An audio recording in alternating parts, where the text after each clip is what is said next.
Assalomu alaykum kuzatuvchilar. Bugungi mavzuyimiz osteoxondroz to'g'risida bo'ladi va bitta muhim narsani eslatib o'taman. Osteoxondrozda siz surunkali dori ukol olib yurishga endi majbur emassiz.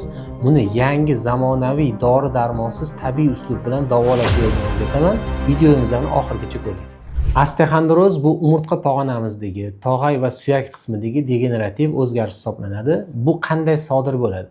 O'zi barcha suyak bo'g'im kasalliklarini negizida bitta narsa turadi, bu oziqani yetishmasligi. Osteoxondroz yoshga doir bo'lishi mumkin yoki osteoxondroz insonni kam harakatlik, sidachi obraz жизни deymiz, ko'p ishlarimiz hozir o'tirgan holatda, telefonda ko'p ishlash, bo'yinni uzoq vaqt egishdan sodir bo'ladi. Chunki bu vaqtda insonni bir joyda muallaq o'tirgani uchun umurtqa pog'onasida harakat kam bo'ladi, umurtqadagi mushaklar ishlamaydi va qon aylanishi yaxshi bo'lmaydi. Sekinlik bilan bu narsa osteoxondrozga olib keladi. Endi shu osteoxondrozdan qanday qilib qutulish mumkin deganda, hammamiz birinchi bo'lib og'riqni qoldirish, dori ukolga qarab yuguramiz. Bu narsa xato hisoblanadi, chunki biz u og'riq qolgandan keyin bo'ldi, biz tuzaldik deb o'ylab, yana o'sha o'tirish hayotimizni, kam harakatlikni davom ettiramiz. O'zi aslida osteoxondrozni kelib chiqish sababi bor. Bu sababni o'rganib chiqib, bu narsani yo'qotish orqali davolasa, undan butkul qutulish mumkin. Ha, to'g'ri eshitdingiz. Undan butkul to'liqligicha qutulish mumkin. Agar biz uni kelib chiqish sababini o'rganmasak, nimadan kelib chiqqanini aniqlamasdan davolashga kirishsak, dori ukollar, og'riq qoldiruvchilarga yopishadigan bo'lsak, muntazam lecheni olib yurib, bu narsani jiddiylashtirishga olib kelish mumkin. Osteoxondrozda bemorlarda qanday simptomlar kuzatiladi? Osteoxondrozda uzoq vaqt bo'yin og'rig'i, surunkali og'riq unchalik ham kuchli bo'lmasligi mumkin. Boshlanishida simillab turuvchi og'riq, uzoq o'tirganda bo'yinni qotib qolishi, achishib og'riq berishi, keyin quloqda shovqin, ko'zda qorong'ilashish paydo bo'lishi, ham qo'liga ham qanaqadir uvishishlarni berishi ham mumkin. Bel qismida bo'ladigan bo'lsa, bel qismida ertalab turganda belingizga qotish beradi, uzoq vaqt o'tirganda belda og'riq. Grija bilan osteoxondrozni ozgina farq qiladigan joyi, grijada bitta liniya bo'ylab tortib og'ruvchi og'riq bo'ladi. Osteoxondrozda bo'lsa, o'sha lokalniy umurtqa pog'onasi atrofida og'riqlar bo'ladi va umumiy holatda og'riq tarqalishi mumkin oyoqqa yo qo'lga va osteoxondrozda uvish hissi ham bo'lishi mumkin. Ana shu holatda bir-biridan farq qiladi. Osteoxondroz odamlarda surunkali kechadi. Ya'ni muolaja oladi, salqinda yo yana o'sha ko'p vaqt harakatdan cheklansa, u narsa yana qaytalaydi. Yana muolaja oladi, yengillashadi, ya'ni dori ukollarni olib, yana qaytaveradi.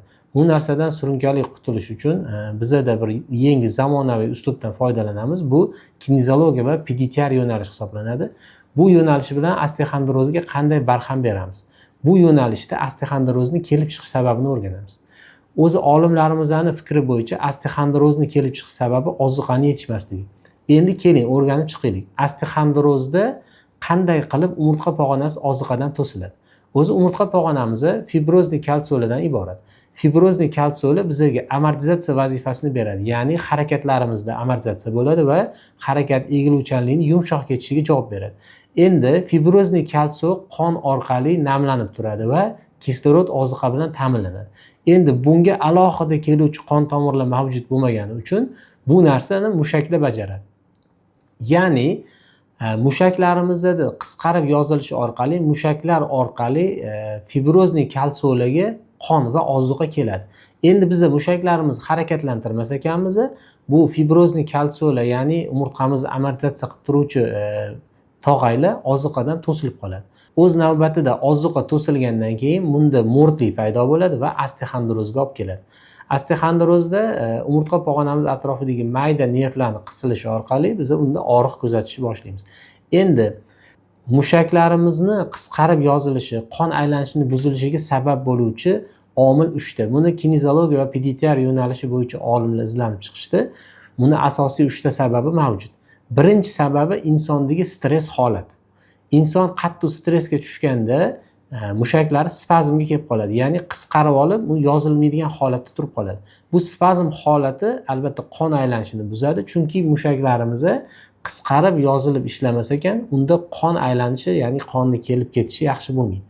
O'z navbatida bu suyak bo'g'imlarimizni, tog'aylarni oziqadan to'sadi. Endi ikkinchi holat bizani olayotgan travma jarohatlarimiz. Ya'ni biz yiqilib tushishimiz mumkin, sirg'anib o'tirib qolish jarohati bor, bosh bilan urilish, mashinada avtohalokatga uchrash jarohatlari yoki kundalik hayotimizda yiqilish va qayilib ketish jarohatlari mavjud. Bu jarohatlardan keyin inson miyasi o'sha jarohatlangan joydan qo'zg'alish olib, bel umurtqa yoki bo'yin umurtqasidagi mushaklarni spazmga olib kelishi mumkin. Bu narsa aniqlandi. Endi bu mushaklar spazm kelib qolgandan keyin o'z navbatida sekinlik bilan yillar davomida osteoxondrozga sababchi bo'ladi. Uchinchi holat bu bizani o'tkazadigan jarrohlik operatsiyalarimiz. Ya'ni inson appendist bo'ladi yoki ayollarimizda ayniqsa uchraydi kiservadan keyingi qoladigan asoratlar yoki nogahon qanaqadir operatsiya o'tkazishimiz mumkin. Ana shu operatsiyalardan keyin insonni miyasi shunday holatda bo'lar ekanki, operatsiya jarohatidan keyin nerv sistemamizda qo'zg'alish bo'lib, insonni muskullarini spazmga olib kelib qo'yadi. Ayniqsa umurtqa atrofidagi chuqur va yuzda turgan muskullar spazmga tushib qoladi. Bu spazmga tushish gipertonus holati bo'ladimi yoki u joyda gipotonus, ya'ni muskulni bo'shash holati bo'ladimi, qon aylanishini buzilishiga sababchi bo'ladi va bosimni bir xilda taqsimlanmasligi, ya'ni ortib ketishi yoki kuchli bo'shash holatiga olib keladi. Bu narsa umurtqa pog'onamizga noto'g'ri nagruzka beradi, bu birinchidan.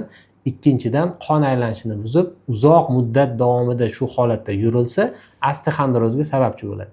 Mana shu yuqorida keltirilgan 3 ta holatni ko'plab osteoxondroz to'g'risida gapirilgan videolarda eshitmagansiz. Chunki bu yangi soha, bu sohada kasallikni kelib chiqish ildizi o'rganiladi.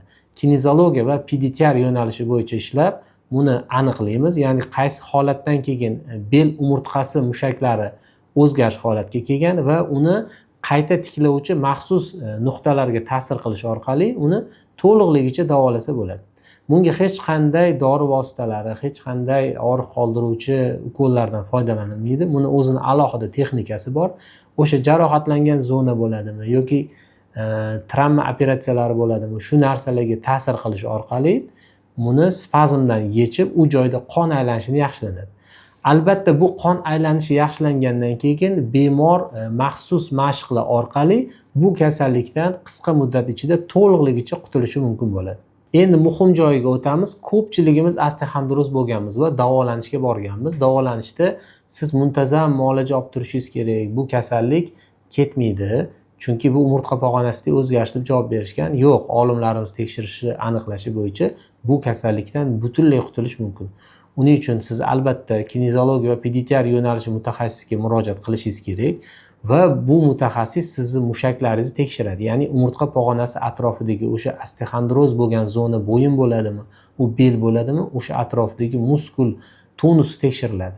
Tonusdagi nuqsonni aniqlab olib tashlash orqali va siz bir muncha vaqt maxsus mashqlarni qilish orqali bu kasallikdan dori va darmonlarsiz to'liqligicha qutulishingiz mumkin. Agar siz va yaqinlaringizda xuddi shunaqa holatlar kuzatilayotgan bo'lsa, ushbu raqamlar orqali bizga murojaat qiling yoki kommentariyada osteoxondroz so'zini yozib qoldiring, biz o'zimiz sizga aloqaga chiqamiz.